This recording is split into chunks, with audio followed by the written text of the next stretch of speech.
to be in these must-win situations that he does somehow just bring his best self, bring his best form. And in this tournament as well, we've seen it every time it gets down to those Armageddon games, every time tension is at its maximum. His nerves tend to hold out better than the opponents. The jacket's off for Wesley, so he's had his jacket on the entire day. Now it's off. He's ready for a fight here. He knows Magnus is coming for him. Yep, he's still got his lucky red top though. It's brought him luck so far this final, and yeah, he knows Magnus is coming. But he's going to try and stay calm. What Wesley So has been so great at is just not getting ruffled, even when he's had these bad positions, finding accurate moves, really focusing on the board, on the clock, putting pressure there. Yeah, it's going to be... I mean, I'm feeling tense myself. Yeah. I can't imagine what these players are feeling themselves right now.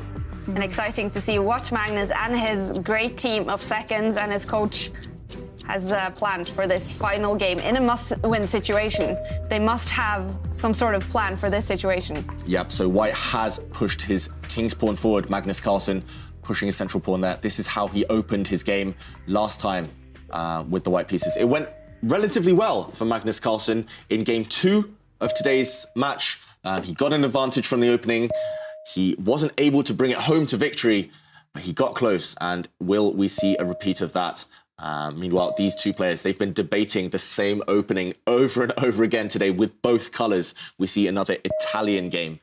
Will we see a quieter setup from Wesley So, or will we see the players repeat exactly what they went for in game 2? The answer is no. Wesley So just pushing his central pawn there 1 square. Last time, in game 2, he pushed it 2 squares. That's a subtle difference. It leads to a more manoeuvring game. And actually, the players had this position with colours reversed in the last game. Oh. So Magnus borrowing ideas from Wesley So, but he's gone for the most ambitious setup, bringing his bishop out. White's bishop now creating a pin along the dark square diagonal. And this one, it's known to be super ambitious. It is very ambitious because the most popular move here for black, according to the databases, is for black to pick up the pawn that is standing in front of his king and push it 2 squares and chase away the white bishop.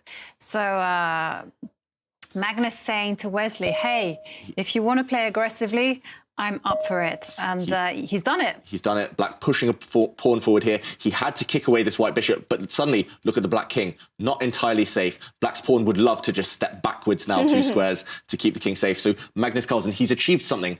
He's forced a concession. Black now weakened his own king, but in return, this bishop is a bit trapped, a bit boxed in. It's hitting against a very solid pawn. Wesley So, meanwhile, stepping back with his bishop. This position has been analysed extremely deeply in the past. I expect to see Magnus Carlsen now start to bring more pieces into the game, maybe activating this knight, either in this direction, rerouting it, bringing it towards the white king. It takes a long, long time, though. He could also reroute it the other way, bringing it to the edge of the board. I studied these positions myself, and they are chaotic. Yeah. Normally it goes, it gets crazy. Both sides attacking. Often black is even the one attacking on this side by pushing pawns later on. And, well, Magnus has chosen the second approach, David. And it's interestingly enough, Wesley's retreat of the bishop isn't the most popular move. It's actually much more popular for the bishop to go all the way back. And here there's going to be some differences because there aren't too many games in the databases here. There's just 2 games, and I'm expecting that both of them are going into their memory banks and kind of think, okay, well, what is the impact of moving that bishop 1 square backwards instead of the customary 2 squares? Yeah, there's so many subtleties in these positions, and I've studied something very similar to this. I think maybe with a bishop on a slightly different square, and as Jovanka says, often that changes the whole dynamic of the position. Meanwhile, Wesley So stepping back with his knight, that sometimes might look like an odd move. You put your knight on the edge of the board, you step it back, but actually it's clearing the way for a potential attack for black. That's a very ambitious move by Wesley So. If we bring up the analysis board, we can try and explain why Wesley So has just played this odd move. This is the dream square for a knight normally, but he's removed it. He's brought his knight back to the edge of the board. That's simply to clear the way forward for his pawn. So you could imagine if Magnus Carlsen steps back with his knight, suddenly there's choice here for Wesley So. He could, for example, step forward with his king, getting out of the eye line of this bishop, and next move, whatever Wesley So does, step forward with his own pawn and really explode things open up the black rook. There's the other secondary idea by stepping the knight back is that now you are guarding this pawn with your knight. So if white steps back, the second potential idea would be to push another pawn forward and try to trap this dark squared bishop. This bishop really lacking squares, and this is very ambitious stuff by Wesley So. All right. Exciting. It is exciting. I mean, it's really not the situation that Wesley actually wants. Wesley would much prefer a quieter game, but he's been forced to go on the aggressive. And we can see Wesley, when provoked, he's like the bear. He's able to roar and come alive. So, I mean, he's just been so strong this tournament. Right. When he's needed to win, he's managed. I mean, he's been super, super impressive. But, yeah. And I did see he had big ice cubes in his glass of water there. So he's also really trying to keep calm and keep his cold here because he did blunder in one game yesterday, and that was devastating. Magnus winning that game. Yeah. So I guess it's all about that as well in a pressured situation. I'm surprised, though. It's pretty cold outside in Minnesota right now, and to have some ice cubes as well. But we always see him with his air quality. The temperature in his room is always super low. It's always like 17 degrees. So he likes to keep cold. Yeah, I mean, David has mentioned it, that he prefers to play in cold temperatures. It's something about keeping the brain very fresh. I mean, for me, I really love that we get to see the players so close on the screens, and we can observe what they're eating, we can observe their mannerisms. For me, it's a big takeout, like how Rajabov is so calm and how he actually sits back and observes the board from a distance. I mean, that's unheard of in online chess. And here you can see the players not quite doing that, but we see, like you pointed out, Wesley is doing everything to keep the temperature cold. Yeah. And we're looking at all the ways that the brain can improve themselves just a little bit, and certainly with the vitamins as well. Yeah, I mean, basically, you know, I make sure when I play in tournaments, especially over the board tournaments, I make sure that it's like vitamin C, vitamin D, zinc. I like making sure my immunity is good. I also take oil supplements, fish oil supplements, just as they were, as Mats from BioMarine said. Yep. Yeah. So anything to get that extra rating points. Yeah. And I mean, in these tight situations with the best chess players in the world, I guess any little like measure can make the huge difference. And we do see Wesley, so he's very serious about everything he does. He's very strict about not drinking coffee, for example, before he's playing these tournaments at home at 10 a.m. in the morning when it starts for him.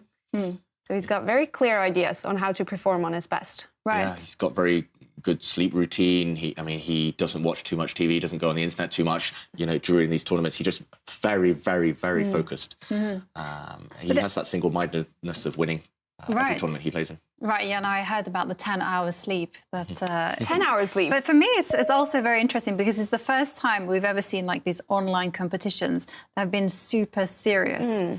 And so we get to see these athletes treat online chess as a science and a sport. And that's actually the first time we're seeing it. So it's interesting to look at the players. And maybe Wesley So is the player that has managed it the best among all the players to take it as serious as he would with an over-the-board tournament.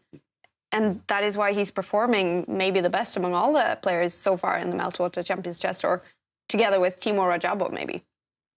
Yeah, definitely. Those guys, they seem to have mastered this new sport, as Ivanka says, this online format, these rapid games coming thick and fast, not long breaks in between.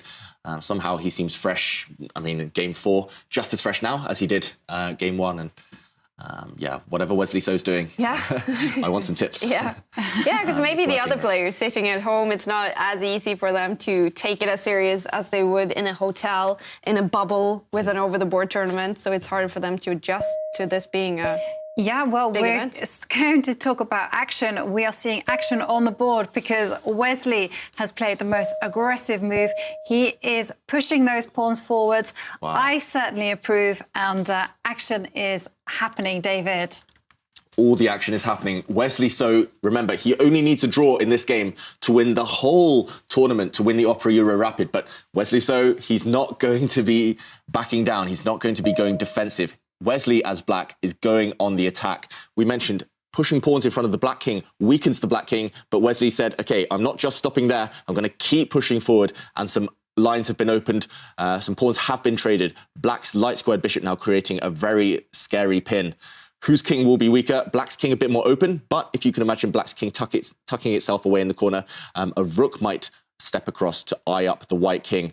In the current position, if we bring up the analysis board, we can see that Magnus Carlsen is dealing with a threat on the flank, an attack on the flank. He's dealing with it by striking back in the center. That is conventional wisdom. If your opponent's trying to attack your king, strike back in the center, because then if you can break down the center, control is often likely you'll be able to defend. So with this last move, Magnus Carlsen pushing a pawn, he's trying to break down Black's strongest point right now. If he can break down this pawn, then suddenly the white bishop comes to life. The white knight might jump to life.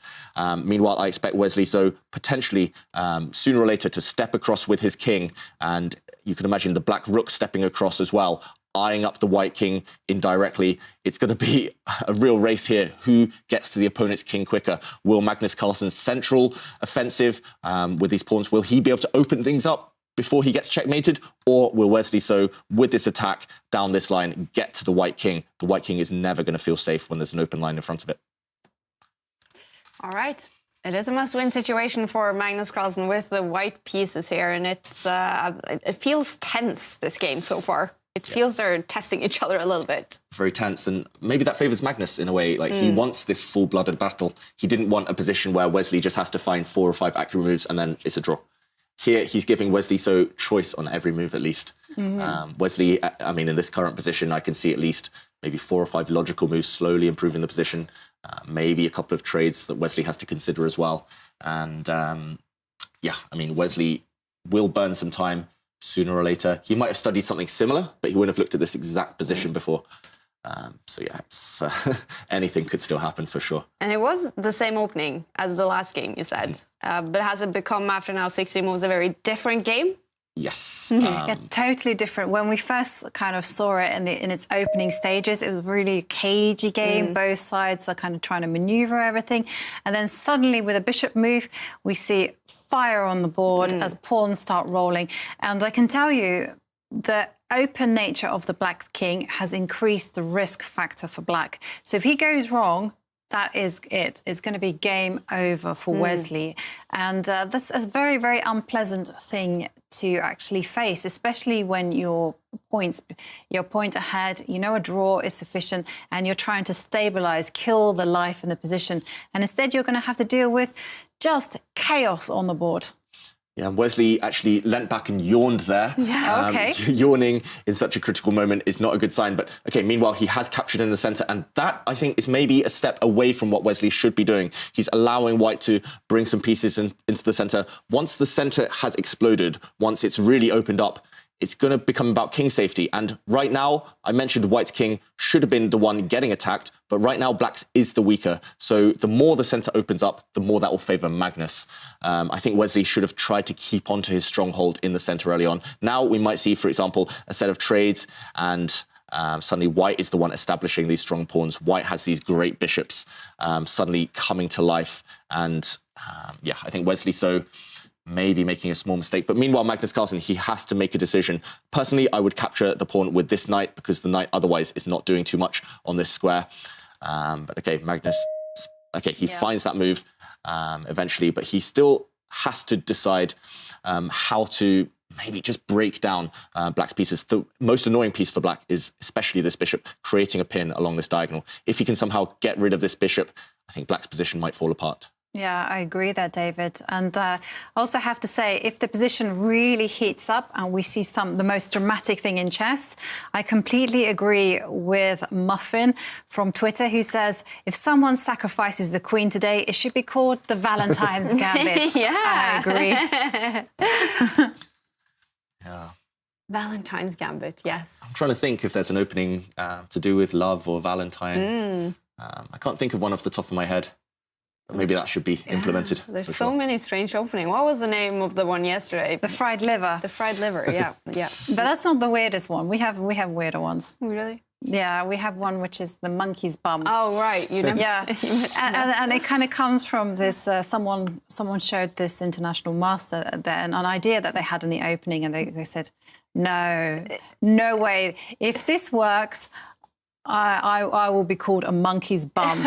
And it worked. And it worked. And it worked. And it's actually one of Simon Williams, the Ginger GM. It's one of his favourite openings. Is it? The monkey's bum. Monkey's bum.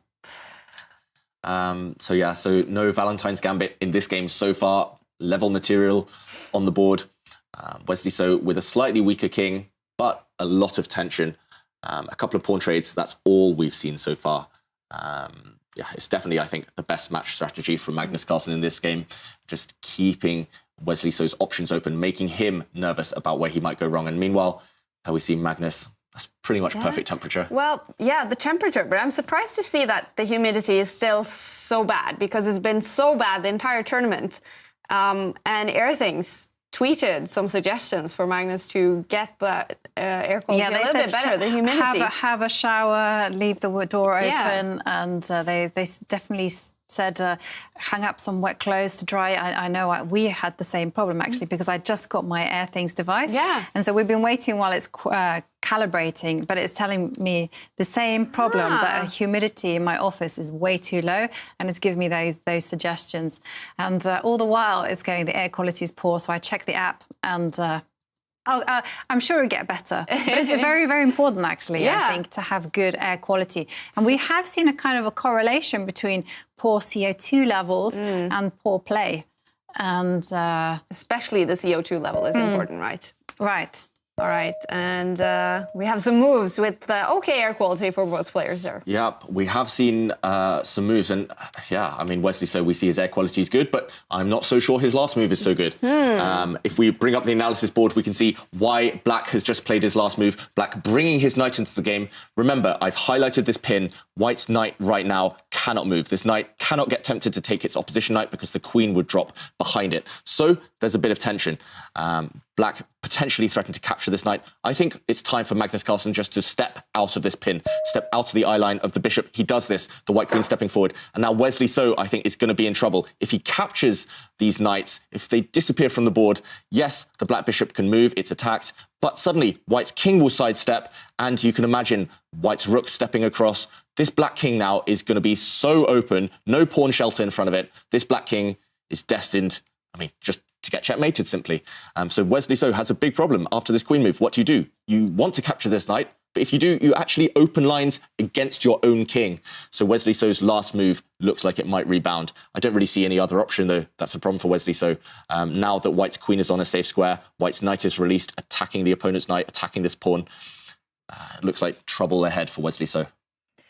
Well, that's good news for the viewers who wants to see a long fight today, because with a win here for Magnus Carlsen, we will head to tie breaks, and that will be dramatic. Wesley So only needs a draw here. Is sort of that. I know he has the black pieces, but is he playing for that, or does it actually seem like he's just objectively looking at the chessboard and playing for a win? Yeah, he's playing for all three results. I don't think Wesley can be accused of playing solidly, but I'm just looking at his reaction, and he is not happy. He's shaking his head. Has he missed something? I'm not sure there's an immediate win, but it's just, it's a dominating position for white. There's plenty of choice. I mentioned white could just step his king across, open up a line for his rook. White could even push forward some central pawns right now, maybe open up some diagonals for the white queen. Plenty of good moves I see here for Magnus Carlsen. Wesley, the reason he's shaking his head, maybe it isn't even this exact position. It's just his general match strategy here was just wrong. He allowed Magnus to create chaos, to create these imbalances. The last thing you want in a final round decisive game is to have a weak king and giving your opponent an attack for free, basically. So far, so good for Magnus Carlsen. Wesley So, he'll live to regret this strategy, I feel. Yeah, I feel his king is going to be just too weak. But it's exciting chess. And someone who is also enjoying the exciting chess is Juan Trujillo. And he has a chess birthday cake. So happy birthday, Juan. And Meltwater Champions Chess Tour final between Magnus and Wesley. How can you not fall in love with this game? Yes, you cannot. And that birthday cake looks delicious. It does. Yum, yum. And a happy birthday. What a good day to celebrate your birthday, on Valentine's Day and on the final of the Opera Euro Rapid. And yep, and you have action like this on the chessboard. Everything is heating up, and we are really seeing fire on the board. I'm just loving this. But I agree with you, David. Wesley is in huge trouble. I mean, the kind of position reminds me of this quote that I just saw recently, which is Helen Mirren when she was describing her handbag, the contents of her handbag. And she says, like, somehow skirting around the edge of chaos, but somehow keeping control. And that's kind of what Magnus is doing. He's kind of initiating chaos, but he's the one who's keeping control. Yeah, White is definitely in control here because we've highlighted it a few times today. And this has actually been Wesley So's strategy with White, keeping those central pawns. And there, Magnus Carlsen finding a great move, pushing forward his own central pawn. White also has a hole, an escape square for his king. White can just tuck his king away to the corner. Black's king, no matter where it goes, is going to be open. And then there's actually a trap in the position. If we bring up the analysis board with White's last move, he's tempting Wesley So, pushing his pawn forward. He's tempting Wesley So to bring this bishop back. This would be a huge blunder because White could actually capture this bishop, not sacrificing the queen because of this pin, and actually just winning the game. So White opened up this diagonal for his queen. Wesley said, OK, I have to block this bishop. He pushed his pawn forward. The bishop retreats. Now Wesley can safely drop the bishop back because there's no pin along this diagonal. But Magnus Carlsen, he'll just drop his queen back. Next, he'll tuck his king away. He'll shift his rook across. And this king will be a huge target along this line. I think what Magnus, he's done a great job of just turning this position in his favour. And actually, Wesley has to be careful right now because if he's not, there's simply going to be checkmate on the board. The black king is already that open right now. Yeah, I completely agree with you there, David. And I'm also worried about something else. I'm worried about the fact that Wesley's bishop, the dark square bishop, is totally offside. And you see White's bishop that's hiding in the corner over there. Doesn't look like it's doing too much. With one move, it can be unleashed onto amazing square, and then you can just, if you can kind of zigzag the pattern I want to go, that's one way. And there's another way as well I really want to go, which is to get, yeah, that's it. And then and you can see that I'm kind of that with that dark square bishop anchored to that pawn, there's going to be huge checkmating possibilities there. I mean, whoa, danger. Yeah, danger. And if you talk about attacking versus defending, here White has a queen, which is always going to be an attacking piece. The other bishop might drop back along the same diagonal. That might be an attacking piece. That will be 2 attacking pieces. Jovanka highlighted this one. That will be 3 attacking pieces. If White brings the king across and shifts the rook across, that's 4 attacking pieces. How is Black going to defend with his king open like this? He has 1 potential defender. Maybe the rook can defend, but it's not going to be enough against 4 strong attacking pieces. Wesley So, meanwhile, kicking this bishop away, attacking this bishop right now. The bishop could retreat, threatening checkmate in one move. The queen stepping forward would actually trap the black king, but Black could block. And Wesley, he's banking on the fact, he's gambling on the fact that trading off this bishop for this guy is going to ease his defensive task. I'm not sure it will, but a question now for Magnus Carlsen. Does he step back and allow this bishop trade? Or does he just gambit his bishop? Does he say, OK, I don't care about my bishop. I'm going for your king. I think this is a great move. Stepping the king across. If pawn takes bishop, suddenly the rook will swing across. Checkmate is coming. I think pawn steps forward and the bishop will join the action and deliver the killing blow. Wow. Black's king now just completely trapped. Magnus Carlsen, he's looking at that move. He's looking at this piece sacrifice because otherwise he just wouldn't be thinking. He'd just retreat his bishop. He's going to, if he moves his king across right now, I think he's going to win. Wow. In spectacular style. So this is the move we're looking for now from Magnus Carlsen, moving his king. The bar is liking Magnus Carlsen's position. And if he wins this game, we're heading into tiebreak. So I have to say, we're hoping for a win for Magnus Carlsen there because we love those tiebreaks, and that's going to be so exciting. But he is thinking for a long time here now, Magnus. He senses this is the moment for him to get that win, I guess. Yeah, we saw it in the last game, though. He stopped and he sensed the right moment. But he stopped there. He spent 3-4 minutes calculating. He didn't find the killer blow, the knockout blow. And then he didn't go for the winning move because he hadn't seen far enough ahead. And will that stop him here again? Shifting the king across, it's not the only good move. There's others. You could retreat the bishop and you're still doing well. But stepping across the king, that's the most deadly move. And that would lead to what I think would be a very quick victory. OK, he does step back with his bishop. So he didn't sense the right moment. And that bishop retreat, it's not the move he wanted to play, but he just thought there was no reason to risk it. I mean, sensible, but not quite the best move there. I think with more time, with maybe 5 minutes extra on the clock, Magnus would have found the winning move. Yeah. Also, perhaps if the match situation wasn't the way it was, because then he's like evaluating the risk. He says, well, yes, I could sacrifice a piece and yes, I might be super dangerous, but I might be missing something. Yeah. And what's the need if I can just play simple chess and just get a very promising position. But, there's the problem, though. There is a famous quote by Fischer that says chess is timing. And there is the case where you do have to take the opportunities that are presented to you. You can't just keep playing the safe move at every occasion. But, on the whole, what was expected of Magnus? Well, he was to bring beast mode. And as Wasim says on Twitter, Magnus unleashing beast mode when needed most. And I kind of agree with that. Yep. He's got a great position, got the attacking opportunities. Yep. Keep it simple. Yeah, I agree with Wasim. So far in this game, Magnus has unleashed that beast mode, but he can't continue playing this tentatively, not seizing the moment. At some point, he's got to gamble and risk it and sacrifice a piece in order to attack. Because actually, if we bring up the analysis board, I think Wesley So has a great way to defend right now.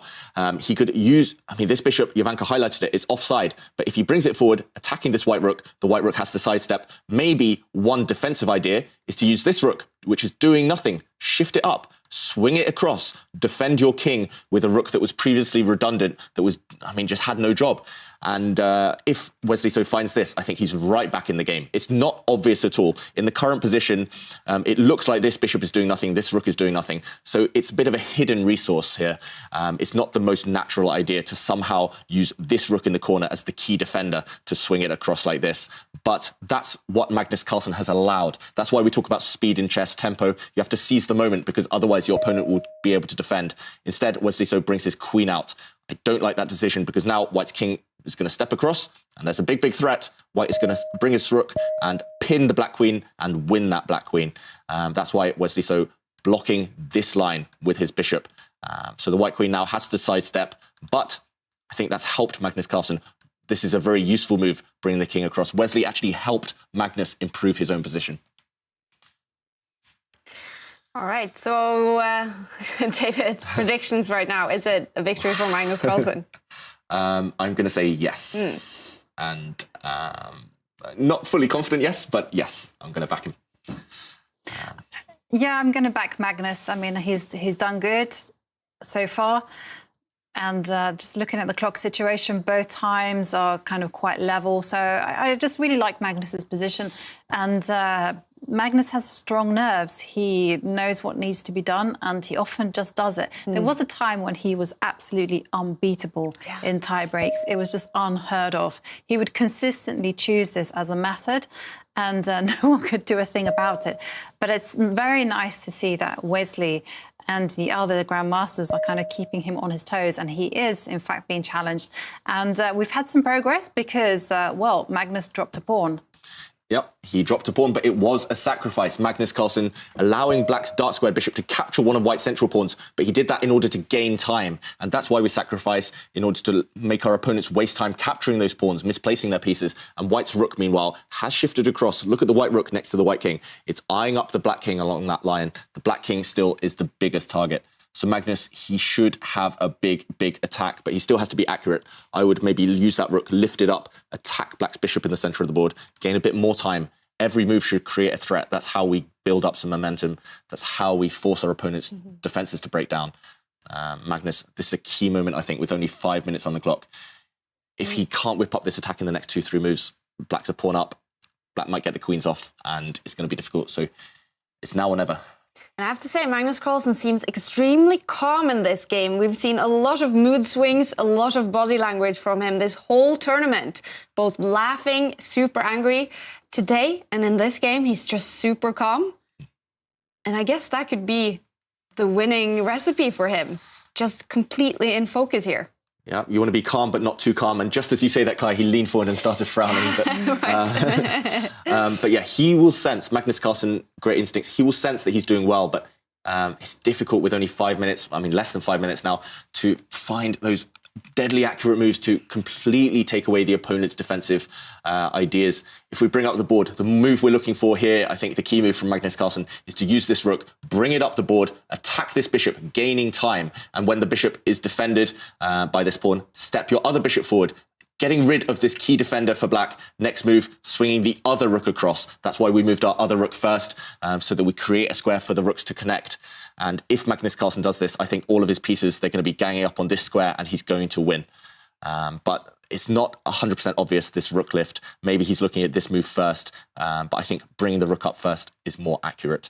I agree there, David. I mean, the most natural move for me wasn't actually to attack the bishop with the rook. It was, in fact, to pin the bishop with an extra piece with the bishop, but that is totally not accurate. You need to be super precise here. And well, we have a new move. The bar hates this move. Yeah, I'm surprised by it. White's queen is attacking the black bishop. We highlighted the black bishop as potentially vulnerable, but where is that queen going? Maybe Magnus Carlsen's idea is that the white bishop at the bottom of the board now is eyeing up the black queen along the same diagonal. So when that black bishop is defended, Magnus Carlsen, he's going to push a pawn forward and attack that black queen. It looks a bit shaky, though. White's queen was on the ideal spot, defending everything, holding everything together. It's the other pieces that should have done the heavy lifting. But White's queen, maybe not the most accurate move by Magnus Carlsen, but still looking pretty good.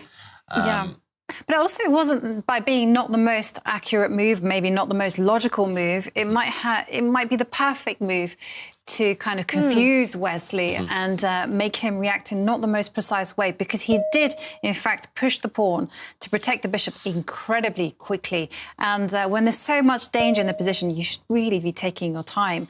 And whoa, the bar is completely shifting sides here now. Yeah, I think Magnus Carlsen has just lost the thread over the last couple of moves. He should have been activating pieces, but instead he activated pawns. In this position, he pushed forward.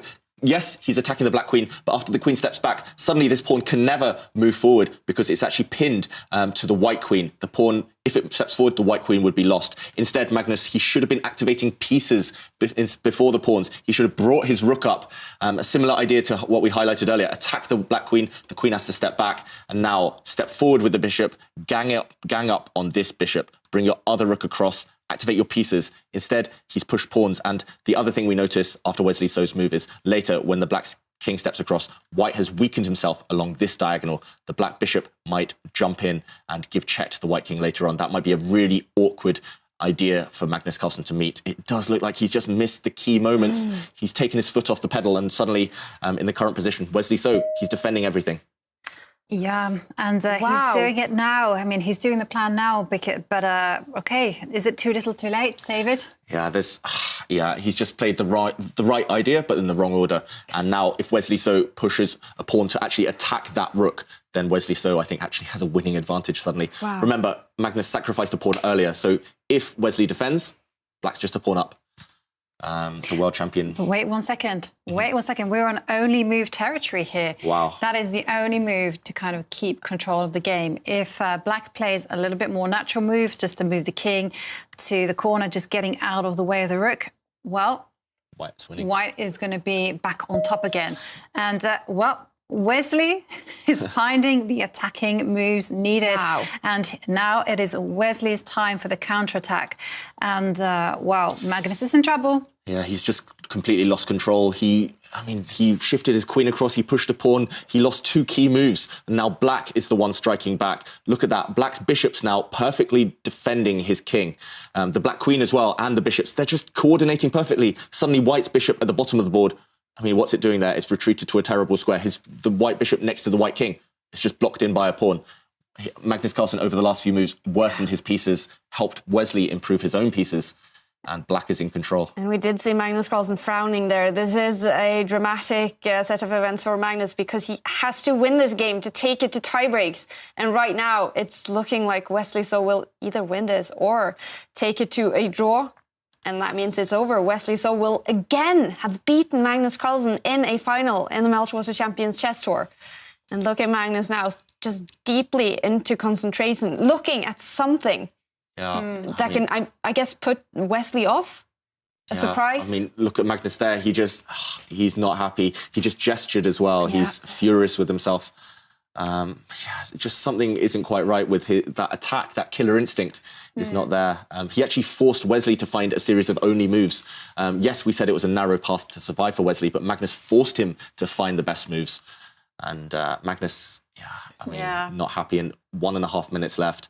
He needs some magic trick now just to confuse Black, because Black's pieces are perfectly coordinated.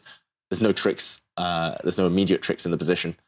Yeah, and if White were to grab a pawn in the centre, just like Magnus has done, then I think we will see the Black King just move away.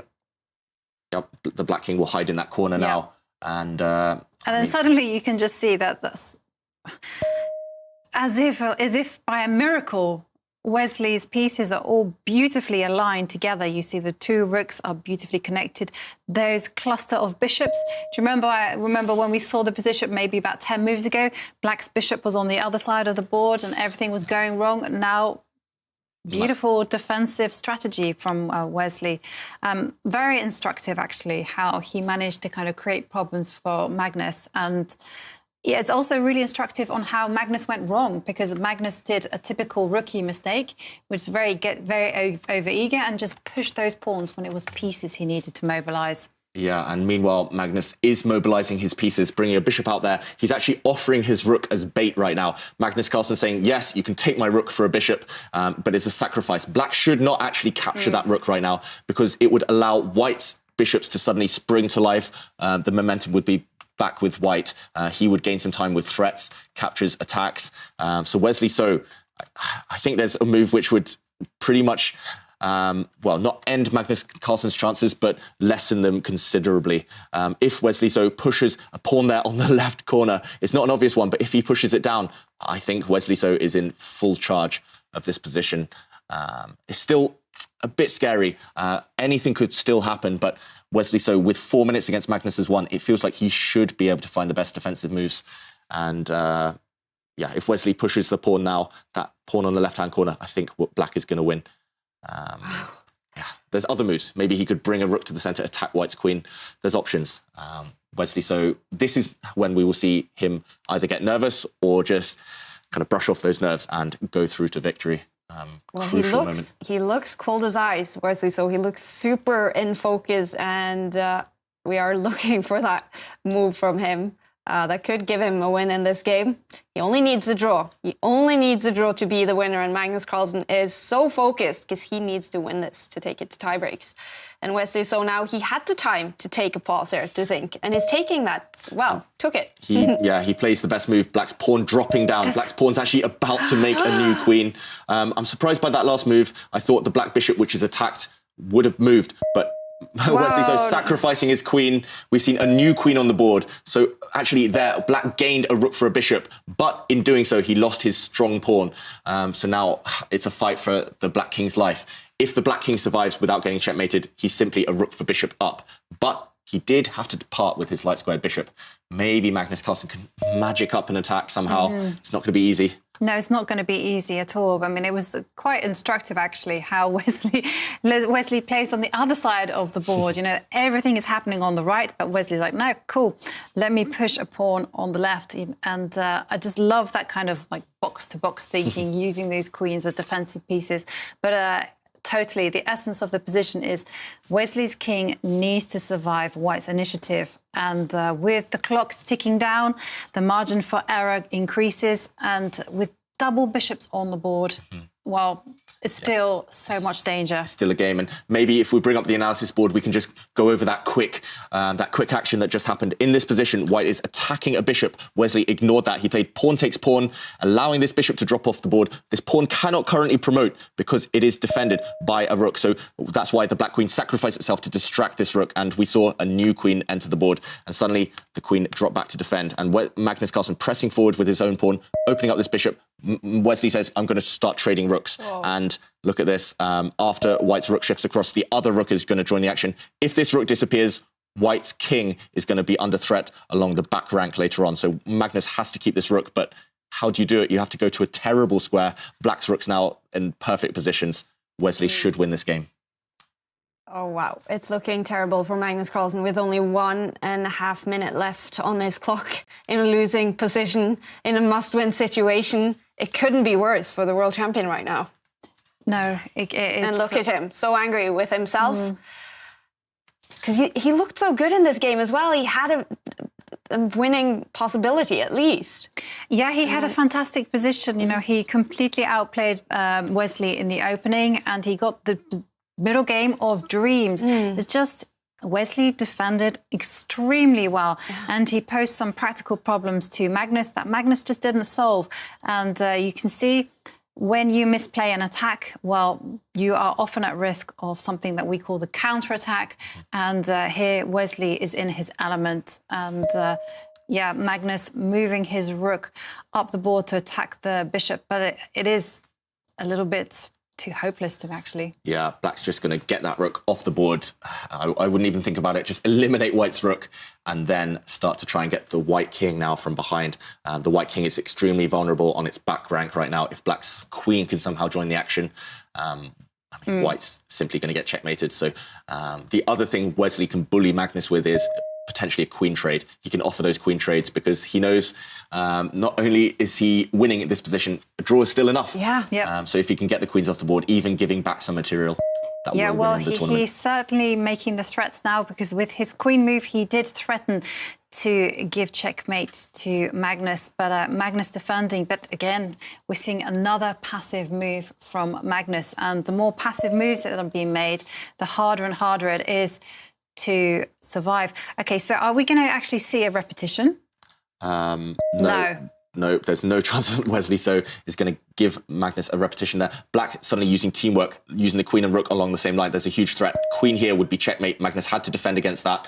And now Wesley brings his own queen in. Look at this, the queen attacking the bishop. This would be almost checkmate as well. Attacking this pawn too. This is a double attack. How is Magnus going to stop this? I think it's game over. If you block this with the bishop, Black's queen steps in, giving checkmate. Everything's ganged up against this White king right now. He blocks with the bishop, but simply Wesley So in this position I think he'll just capture this pawn. Just capture the pawn, right? Yeah. The White king is doomed. Wow. This is dramatic. It's looking like Wesley So now will be the winner of the Opera Euro Rapid, again beating the world champion in the final. And we do have his move. Yep, he does not capture this pawn, but he brings his queen back. He's just asking Magnus a difficult question. How do you defend your bishop? White's bishop blocking at the moment, the queen and rook. Wesley shaking his head, maybe not so happy that he allowed that move, but he's still in control. So instead of getting checkmate immediately, which he probably should have done, he still has to work for his win. Will we see Wesley So panic? He might shake his head, but it'll just take him a while to recompose himself. He allowed White's bishop to suddenly block this line, which is a bit bizarre. I think he just missed the pawn advance, protecting the bishop. I think he was just calculating that the bishop would move, and then he was thinking, OK, maybe we repeat the position. But OK, it doesn't matter. He is still winning. And like you could just see, he did shake his head, but now he's back in the zone. Yeah, he's back in the zone. And Magnus also slightly shaking his head. He knows that he's still alive for now. His chances are still... they're still there, but he has to hope that Wesley So just self-destructs or blunders somehow or mouse slips. Magnus, he's just trying to stay alive for as long as possible. That's the tip I give kind of beginners or younger players when they're starting to learn the game. Yes, you might be pieces down, but just keep going. Never resign, because you might get one chance later on. Your opponent might put their piece on the wrong square. They might open up their own king for a counterattack. And White's king, meanwhile, safe for a while. And now blocked, that line blocked by White's bishop. Wesley giving up a pawn, very clever idea, but will he be able... OK, maybe Wesley's trying to go for the draw here instead of trying to win, because now White's king is checked. It has to step back. It will continue getting checked. OK, it steps to the side. OK, now Black's rook joins the action. The problem for White's king is now the White king is so open. The White bishop, the dark squared bishop, blocks behind it. It's just a terrible piece. Do we expect Magnus to give up? Will he keep fighting? Hope for... I don't know. What can he hope for? Well, we would never expect Magnus to give up, because we have an old saying in chess that you never won a game by resigning. So Magnus's only chance is just to keep playing and see what happens. He will take some consolation in the fact that Wesley hasn't been the most precise in these last few moves, But okay, the position is still pretty bad, actually. Yeah. So Wesley should be able to bring home the points. Could it be dangerous for Wesley to start playing for a draw? It could definitely. While the kings are so open, and while there's like queen and 2 bishops, I mean, there's always going to be a risk that Wesley goes wrong. So that is why Wesley's taken some time. Oh, okay. So Magnus under 10 seconds. Under 10 seconds, yeah. And he just makes a pass move with his bishop. Yeah, he actually leant back and swore to himself, I think, a few moments ago as well. So now, okay, the position repeats itself. This is the second time we've seen this position. So Wesley, not going for the win. He's just offering Magnus a draw, essentially. He's saying, I'm going to repeat the position. Magnus says, a draw is the same as a loss. I'm going to play on for the win. But Magnus, he knows he's losing. He improves his bishop, but simply the black queen stepping forward, checking the white king. How is that king going to escape? Now the black rook will drop down, checking the white king. Yeah, the king is never going to escape. And so, I mean, at the very least, it's going to be a draw, and a draw is enough to go through and become... Wesley makes the draw. Yeah. And Wesley's the champion.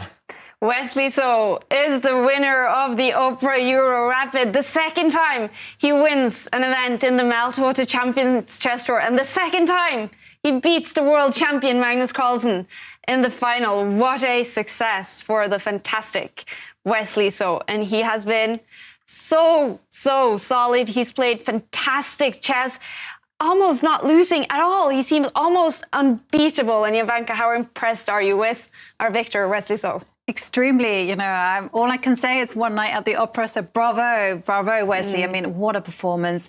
He was so commanding in the preliminaries and incredibly ruthless in all the knockout stages. First of all, defeating, I can't remember, but... yeah, I know. No, but I mean, he was totally... And then against Radjabov in control, and now against Magnus Carlsen, just... supreme. He managed to win when he needed to, and now his repertoire is just awesome, just absolutely wonderful. Is Wesley So simply the best online rapid player in the world right now, David? It does look that way, Kaya. The last few months, he's just somehow gone up a level. Something seems to have clicked in his head. He's suddenly realising he can beat the top guys.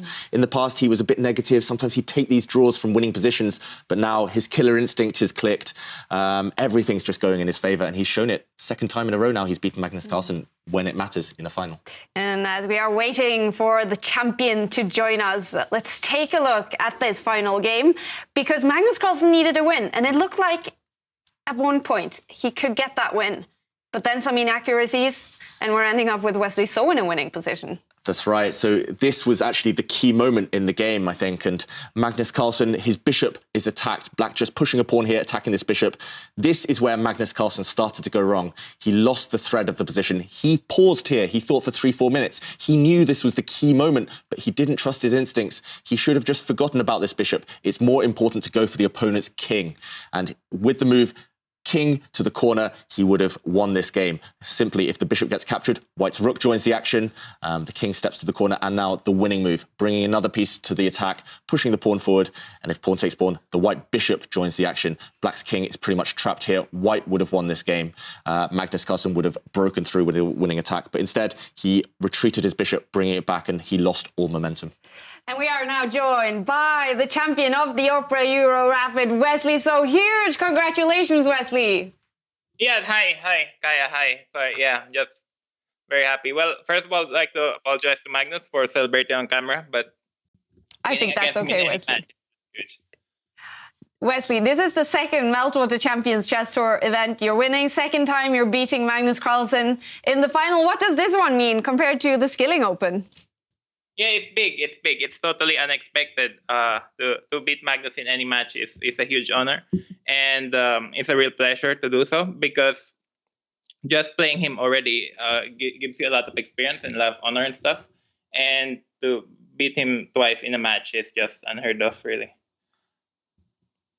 And Wesley, we named you Wesley Solid simply throughout this tournament. You seem almost unbeatable. You're winning a lot of the games. What has been your tactics throughout this tournament? No, actually, I think our level of play in the finals has been very low. Really? Yeah, I mean, I checked the games briefly right after, and it seems like we're making a lot of mistakes and blunders. But I think it's been a very long tournament. Also, it's been 9 days. I had a cold earlier, so I wasn't feeling that well. But I guess the same applies to Magnus. And Wesley, what did you think was the turning point today? Was there any moment you thought you might be in trouble? Did you get nervous at any point? Or were you always confident that you'd hold those games at the end and get the victory? Yeah, well, the first game was a big success, winning with the white pieces. So that was one of the turning points. Obviously, winning first game is huge because it puts pressure on your opponent. And then after that, all I need to do is try to hold with the black pieces, which is far from easy. But the first game was definitely a critical turning point. I think Magnus messed up the opening. But the second game, he was putting me in under some pressure thanks to his bishop pair. I think he had some chances, but he wasn't really able to break through. And in the third game, maybe I should have just made a quick draw with white. But I thought if I made a quick draw with white, I'll run into problems with black.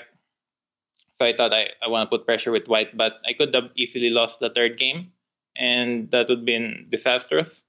And in the last game, I think I had a very bad position at some point. I mean, I analyzed this line before the tournament, but I couldn't exactly remember where my analysis ended.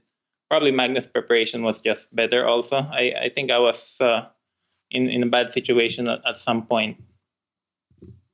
But he probably missed this f6 later on. And what was your routine like? Because you absolutely looked super calm and very well prepared.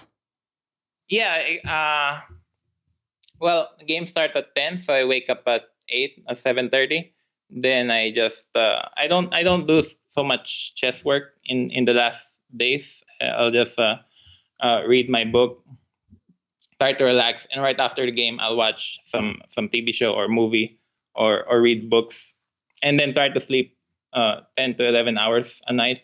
I think because I did some opening preparation before the tournament, but I think during the tournament it's much more important to relax and rest and get your mind off chess, which takes off pressure. Yeah, also like right before the tournament, I took some time not doing any chess work, and I think that helped a lot. Made me hungry for playing.